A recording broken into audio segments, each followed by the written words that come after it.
Hola, ¿qué tal? Un saludo a las audiencias. Gracias por acompañarnos a este resumen del Parlamento Abierto sobre la reforma eléctrica que, como ustedes saben, se lleva a cabo en la Cámara de Diputados. En esta ocasión, el Palacio Legislativo de San Lázaro fue la sede del Foro 13, Aspectos Constitucionales y Legales de la Propuesta de Reforma Eléctrica. Los foros se encaminan a discusiones en el terreno jurídico. Y bueno, pues ¿cuáles son las dimensiones legales de la iniciativa de reforma en materia eléctrica? Vamos a verlo.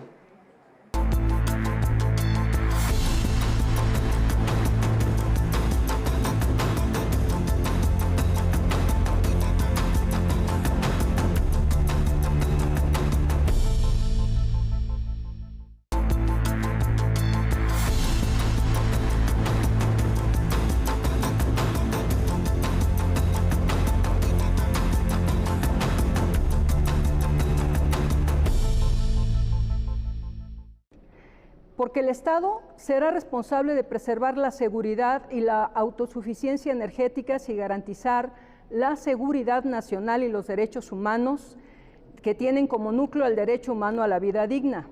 Porque el Estado conducirá el sistema eléctrico nacional y planificará su manejo.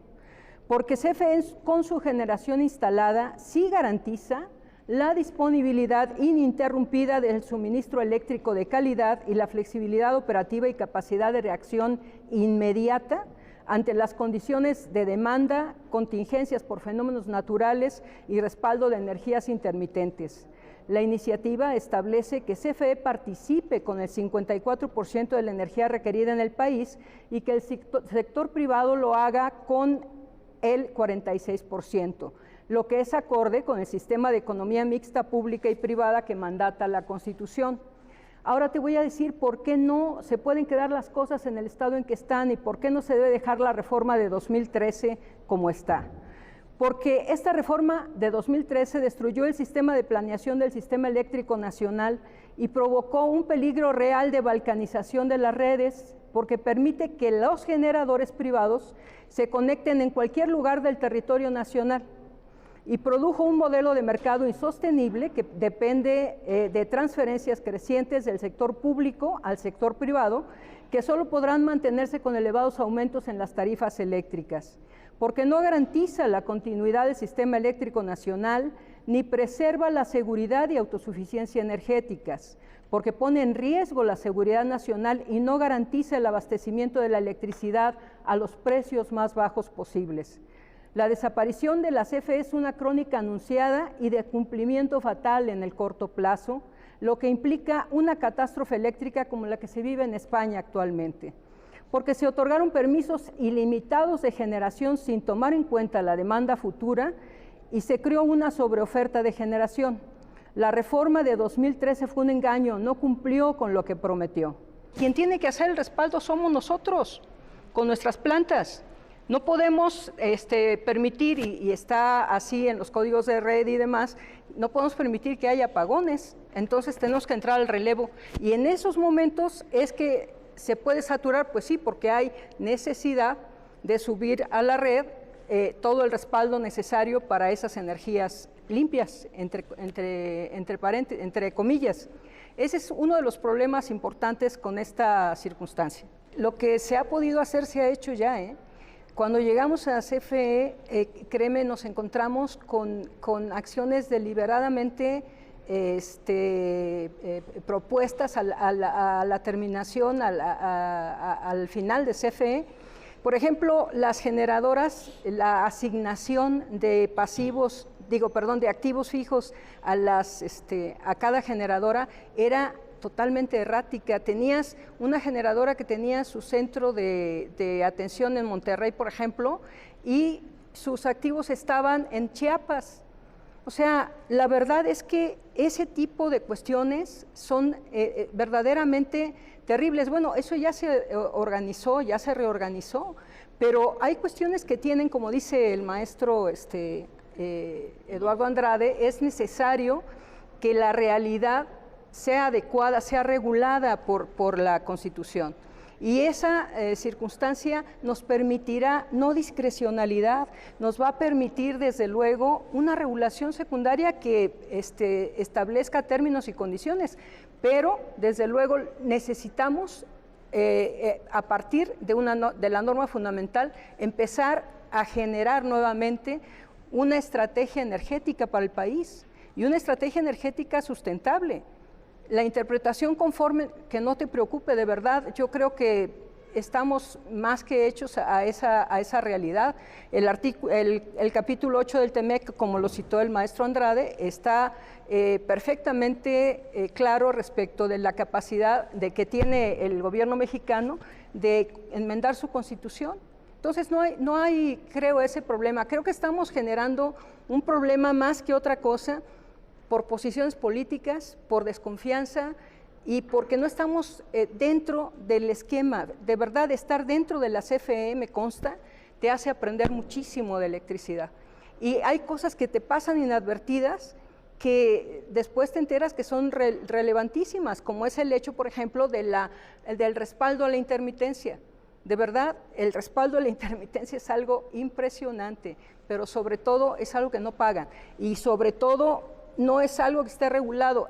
En febrero del año pasado, hace un año, se generó la crisis de apagones por la subida extraordinaria de los costos del gas. ¿Y qué hicieron los privados? Se salieron y se fueron a su casa a tomar chocolate, ¿verdad? Nosotros tuvimos que reinstalar toda la capacidad del sistema eléctrico, al costo que fuera.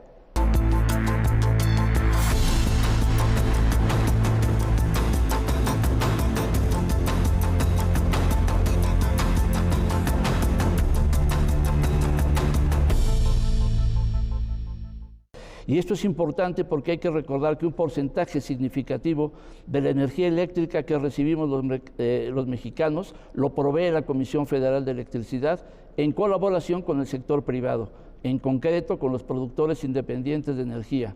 La suma de la energía que CFE utiliza de fuentes propias más los PIEs, los productores independientes, es del 69% de la que se produce en México.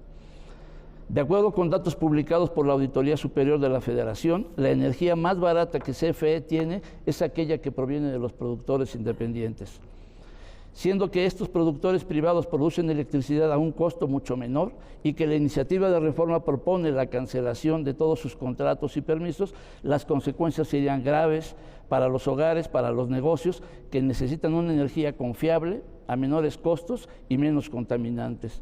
La siguiente, por favor.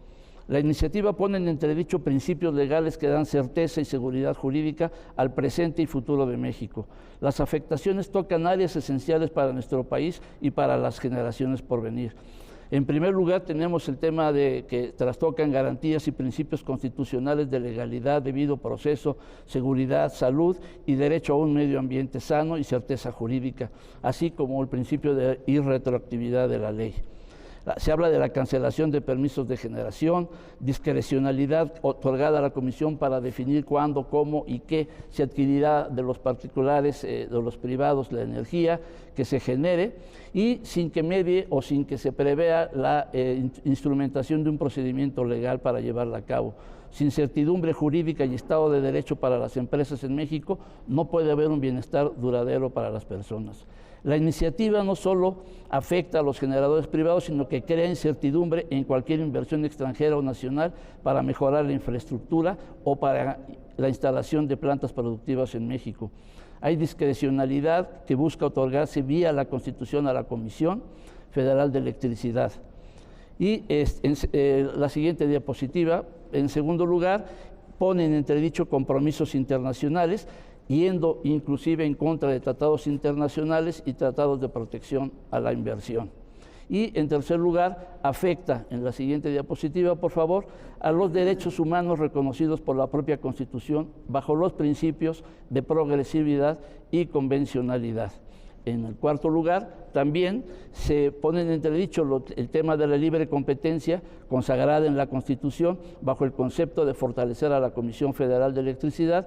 Se desaparece a través de reformas legales a sus competidores y a los reguladores autónomos, como la Comisión Reguladora de Energía y la Comisión Nacional de Hidrocarburos, como árbitros independientes en este sector.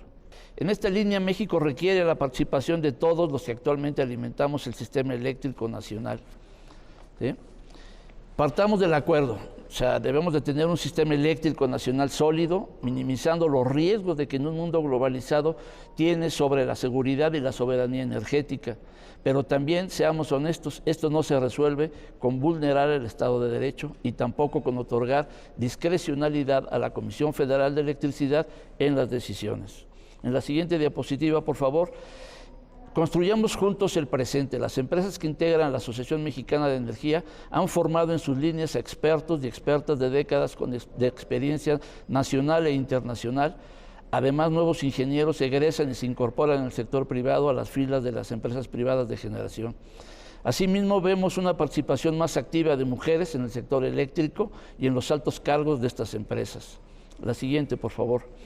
En la Asociación Mexicana de Energía sabemos que el futuro y el bienestar está ligado a la generación sustentable de energía eléctrica. Las previsiones de electrificación y los compromisos de las empresas de todos los giros a nivel global así lo demuestran. El Estado mexicano ha establecido compromisos de largo plazo en términos comerciales y económicos que contribuyen al desarrollo de nuestro país. Realizar modificaciones constitucionales que desincentiven las inversiones futuras, poniendo en riesgo las ya realizadas hasta la fecha, con actos carentes de neutralidad y violatorios de la libre concurrencia, representa un riesgo para el cumplimiento de los objetivos que nos hemos establecido como país. Vamos a un corte, pero continúe en sintonía de este resumen del Foro 13 del Parlamento Abierto sobre la reforma eléctrica en la Cámara de Diputados.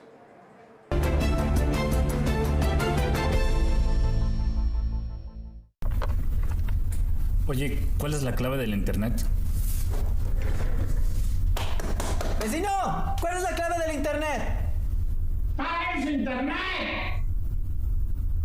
¡Esa es la clave! ¡Paguen su internet! Todo en minúsculas y sin espacio.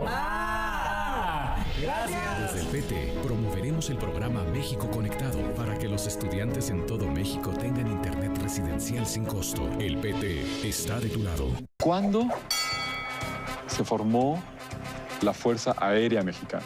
Si no me equivoco, la Fuerza Aérea como tal no se formó hasta justo antes de la Segunda Guerra Mundial. No estoy totalmente seguro, pero es interesante porque en los años 20, por ejemplo, durante la Guerra de los Cristeros, se sabe que se utilizaron aviones. También en la Revolución. En esta contienda, el cielo es el límite. Pues sí se podría considerar que es como una mezcla de arte y ciencia, yo creo. Pues estamos hablando inclusive desde Leonardo da Vinci, si no me falla, que él empezó a hacer algunas ideas de algunos tipos de máquinas voladoras.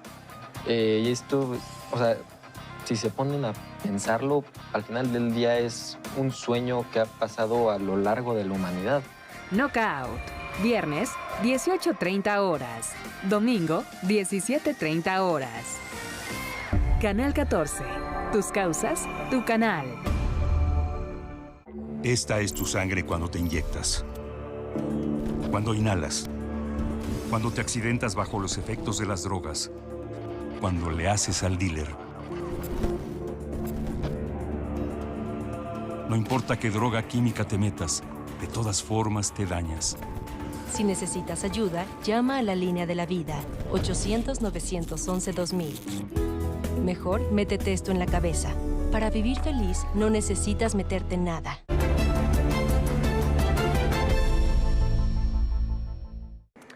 Estamos de regreso y continuamos con el debate sobre la reforma eléctrica que se discute en la Cámara de Diputados.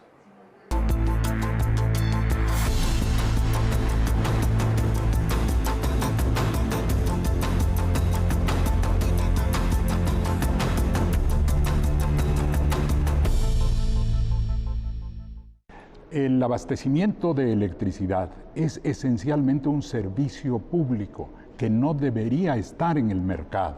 Aquí hay una diferencia fundamental entre dos visiones constitucionales, la que se inclina por el individualismo, el fundamentalismo del mercado, el privilegio de la ganancia individual, y la que pretende proteger a la sociedad, crear las condiciones de un beneficio general y poner en primer término el interés colectivo que está representado precisamente por el Estado, que es nuestra organización política diseñada para construir las mejores condiciones que requiera el bienestar del país.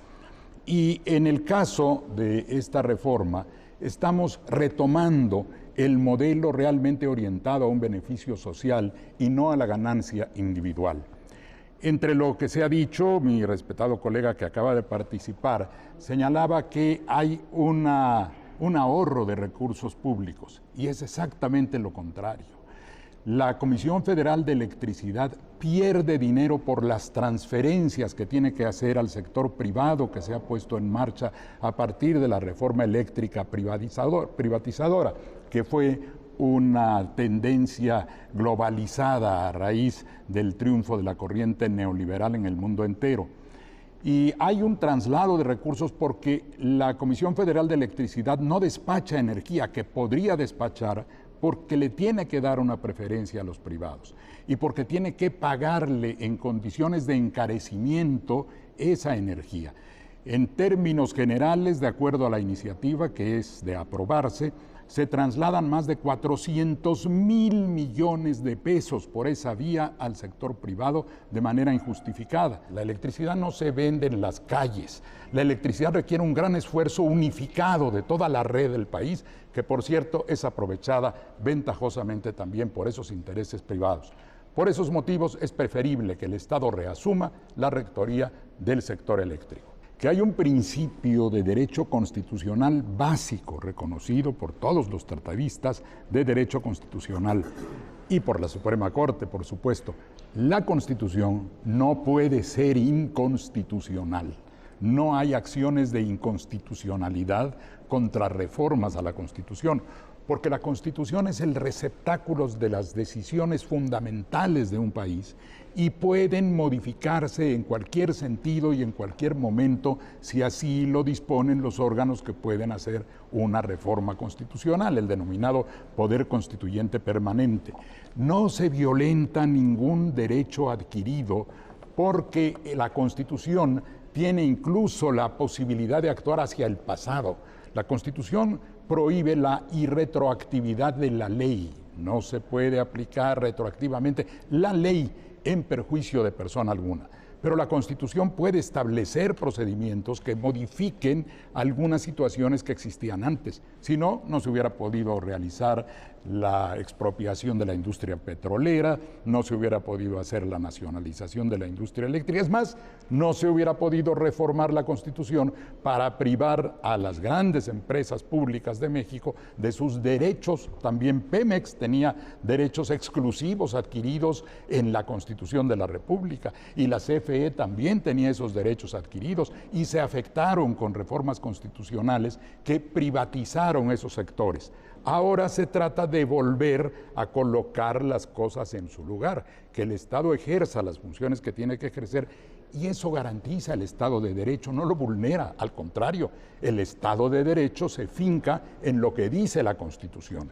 Y si la Constitución coloca una nueva norma que le da la exclusividad, que ni siquiera es la exclusividad, ojalá en algún momento se le diera la exclusividad total otra vez a una empresa que requiere estar totalmente integrada. Pero ya se han dado pasos en el sentido que permitió al sector privado participar en esta actividad, que ni siquiera, como dije, es un mercado, porque no hay libre competencia. Y suponiendo, ¿cómo va a haber libre competencia si a todos se les va a pagar lo mismo y lo más caro? Pero suponiendo que la hubiera, tampoco los compromisos internacionales presentan una objeción válida. Los tratados, todos, tienen cláusulas de salida. El tratado con Estados Unidos y Canadá señala claramente que el Estado mexicano se reserva el derecho de hacer las modificaciones a su Constitución y a las leyes que requiera para beneficio del país. Convendrás conmigo que la Constitución, una vez que se reforma, es la base del Estado de Derecho y que esas reformas no pueden ser inconstitucionales formalmente hablando. Y me parece un exceso realmente traer a colación los campos de concentración, porque hablamos de los límites jurídicos de la Constitución. Esto lo han tratado con Carl Schmitt, Kelsen, en fin, puedo citar muchos autores, pero la cuestión es que pueden existir condiciones fácticas, sociológicas, politológicas, económicas, que establezcan una posible limitación a la voluntad del constituyente. En ese caso, será la realidad política la que defina el contenido de la Constitución. Y aquí es justamente de lo que se trata, de que la realidad política de México, cuyo abasto de electricidad se ha visto afectado con la privatización, porque no hay confiabilidad ni siquiera en el despacho. Si se va a quedar el 54% en la Comisión Federal de Electricidad, eso permitirá que se regule, no es un problema de discrecionalidad, sino de eficiencia y de utilidad, para que se coloque la llegada de la energía de los privados en un punto de ingreso al sistema que no lo desestabilice. Y esa es la función que debe ejercer la Comisión.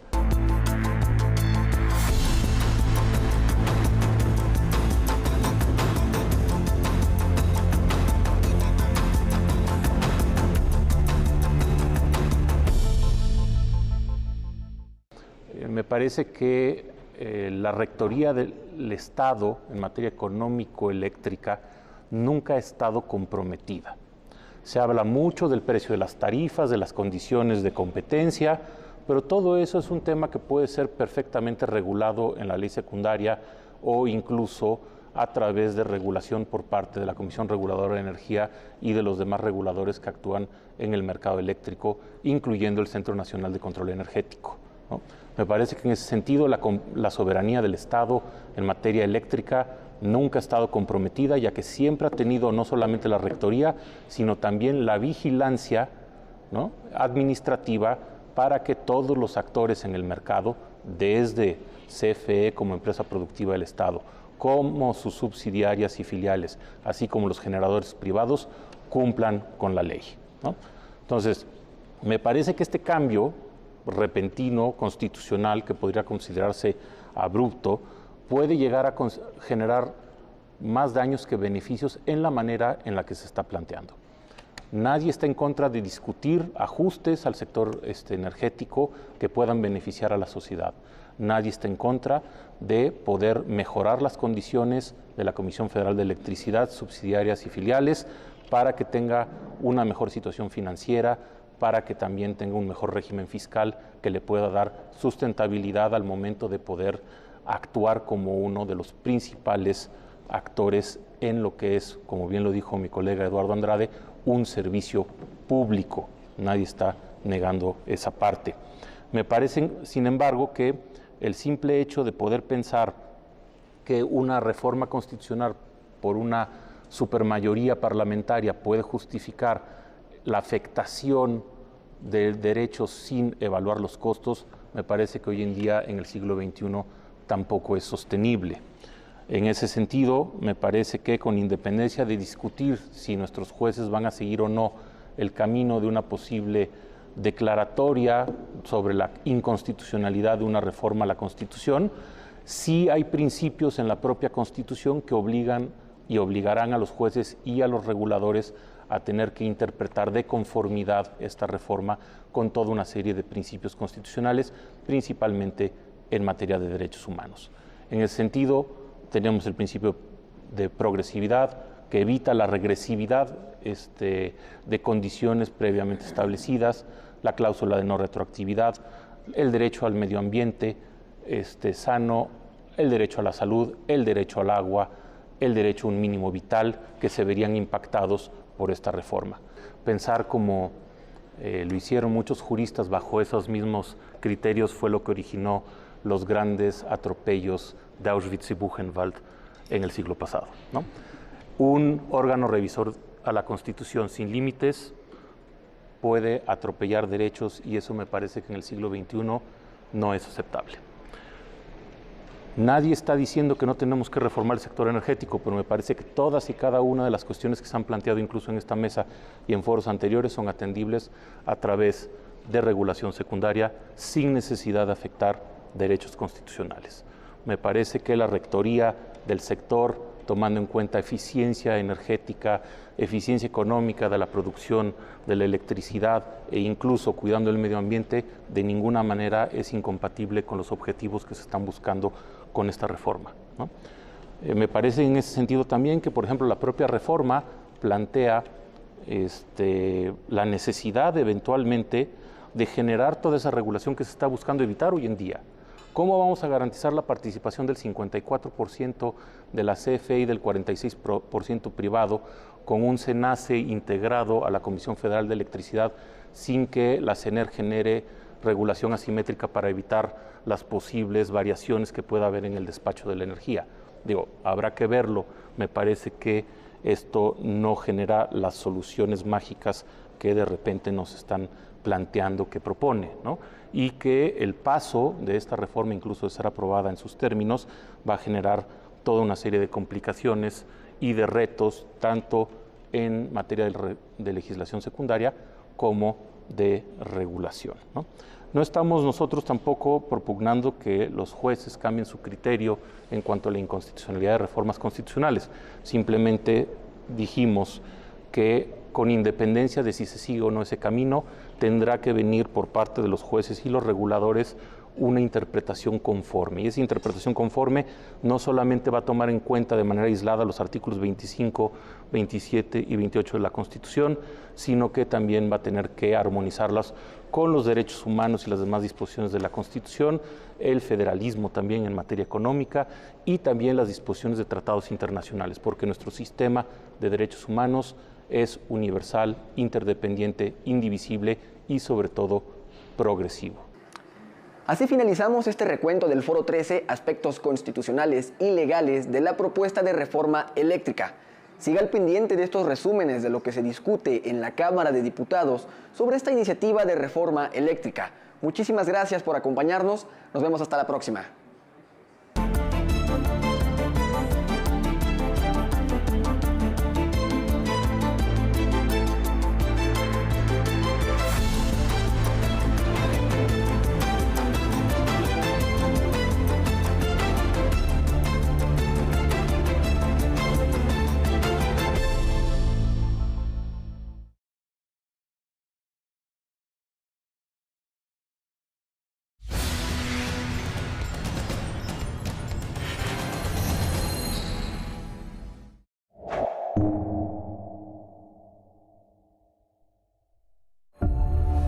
A continuación, cuéntame cómo pasó.